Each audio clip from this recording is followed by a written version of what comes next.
Setelah 70 tahun berdiri, toko buku Gunung Agung akan menutup seluruh gerainya di akhir 2023 ini.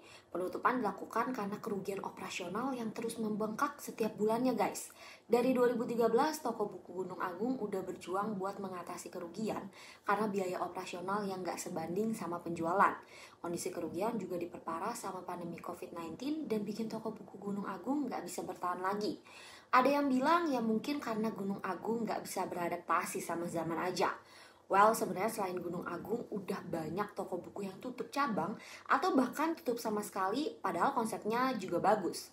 Kayak Books and Beyond, Kinokuniya, QB, dan Aksara di Kemang, bahkan Togamas di Solo tahun ini juga tutup karena keuntungan yang nggak sebanding sama cost-nya. Kita perlu khawatir nih sama tutupnya toko buku. Jangan-jangan mereka tutup karena minat baca masyarakat sekarang rendah. UNESCO pernah menyebut minat baca masyarakat Indonesia hanya 0,001%.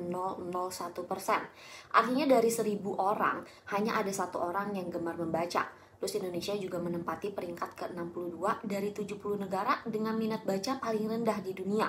Rendahnya minat baca terjadi bukan karena masyarakat nggak punya waktu buat baca, tapi karena masyarakat Indonesia lebih suka mengakses media sosial dan menonton video singkat. Baca buku mungkin udah enggak, tapi baca-baca di sosmed bisa sampai berjam-jam. Bahkan data Asosiasi Penyelenggara Jasa Internet Indonesia menyebutkan orang Indonesia rata-rata menghabiskan waktu sampai 8 jam buat berselancar di media sosial. Gak heran deh kalau kita dinobatkan sebagai netizen paling cerewet di media sosial. Nah sekarang karena toko buku terus tutup, harusnya ini jadi alarm bahaya buat dunia perbukuan dan literasi di Indonesia, guys.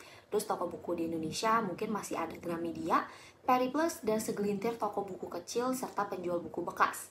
Walaupun sekarang informasi hiburan dan pengetahuan tuh ada di mana-mana, tapi kita tetap butuh buku, guys. Selain karena lebih bergizi, buku juga bisa mengurangi stres dan mencegah kepikunan. Kalau kalian biasa suka baca buku apa nih? Coba share dong buku yang wajib dibaca.